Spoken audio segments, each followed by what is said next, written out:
Hello everyone and welcome to Middle Fantasy, the show where I talk about science fiction and fantasy. I am your host Zack, and I have a very special episode for you all today. Today we're going to be talking all about Rhythm of War. I am so excited for this book. I'm just counting down the days till November to read it. The Stormlight Archive is one of my favorite series, and it's one of these books that I've recently just been really delving into and really getting into the lore, the fandom, and everything in between, and Rhythm of War is no exception. Now, today we're going to be talking about something that, for me, is a really interesting topic because when we talk about this book, Brandon Sanderson's really been talking about this because it is a book that, for him, he's so excited to write because it has some of the cornerstone events of the series that he really wants, and personally one of his favorite scenes. What I find so fascinating about this is that Brandon Sanderson pretty much has said this is one of his favorite scenes he's ever had to write, and it's been one that he's been really wanting to get to for a very long time. Now, when it comes to Brandon Sanderson and having years to think about this and kind of build up everything is so much fun because that only means it's going to be something super epic. So today we're going to be talking about that and what does that really mean, because I feel like it's going to be a scene that if anyone knows about the Sanderlanche, I feel like it's all going to come together and it's going to be something we're all going to be talking about for years on end, because when it comes to a Brandon Sanderson book, or at least a Stormlight ending, people talk about it pretty much for years, decades, and probably for millennia because they're so powerful and impactful. Though, before I get into this video, there are going to be some slight spoilers later on in the video. We're going to be talking kind of about the preview chapters that have been released by Tor, as well as we're going to be talking a little bit about Way of Kings, Words of Radiance, Oathbringer, and of course Edge Dancer. And we're going to try to figure out what is the best thing, because we're not going to really be talking about what's going to be happening because the book has 1,000 pages and anything can happen. But we're going to kind of talk about what we're probably going to expect, or things that, for me personally, I think would be really cool to see. So why don't we get into it and really delve down into Rhythm of War, because this is going to be so exciting. So let's go.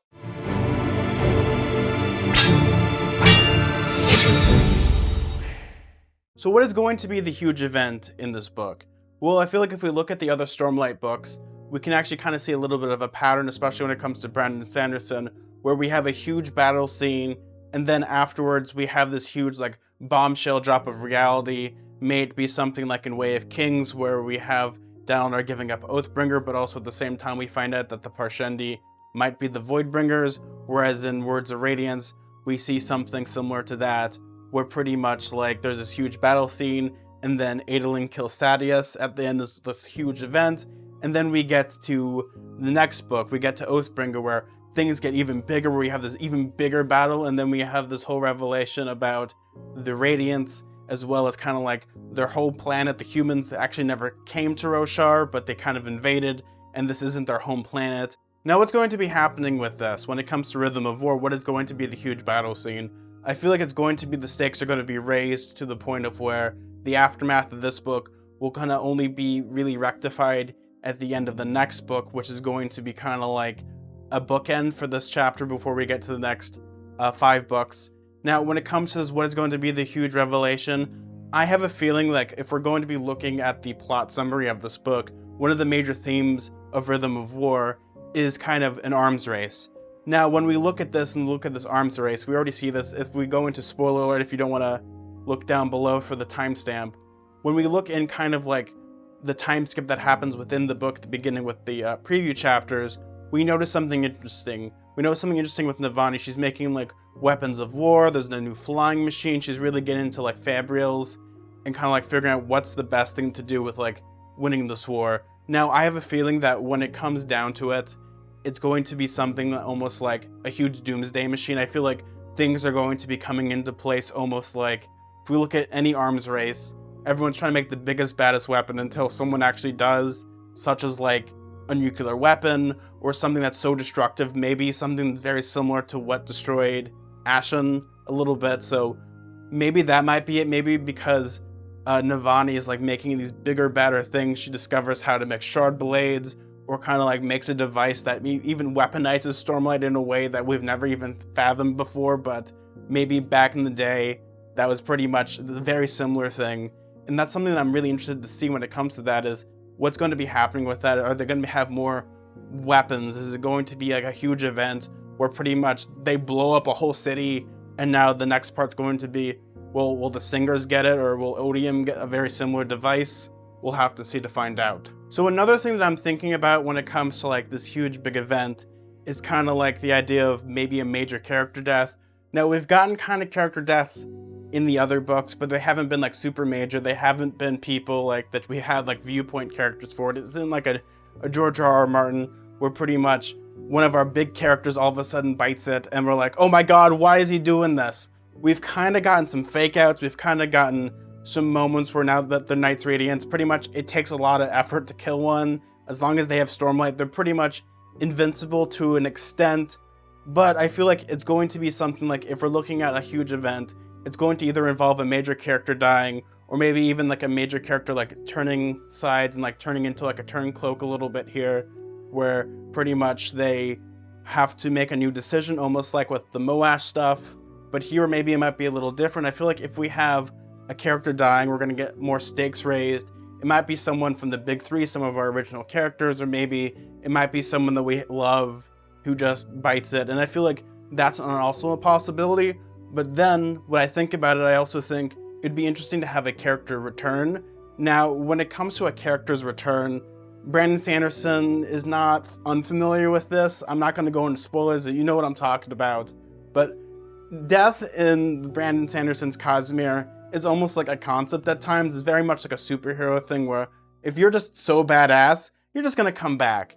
Now, what I have a feeling is going to happen is I have a feeling that another huge event could possibly be Gavilar coming back from the dead, or maybe even he faked his death, or at the same time, we're going to have the moment where he's come back and his plans of like, oh yeah, I just did this because this is all part of the plan, and things go from bad to even worse. Because that's the thing, Gavilar technically didn't get killed by a shard blade, he just got killed by a piece of wood and kind of the lights faded from his eyes. But who knows, as we see within the preview chapters, again, there's a little spoiler tag here. As we see within the preview chapters, one of his main goals was almost to become, invincible, become literally like a herald. Maybe we might see something like that. I have a feeling that if we're gonna have something like this and Gavilar does return, we're gonna see something almost like the Wharf Effect. Almost, for people that are unfamiliar, if you've ever watched Star Trek The Next Generation, there's a character named Worf, and he's like the big burly muscle guy. And to show that a character's more powerful, they'll always have him beating up Worf first.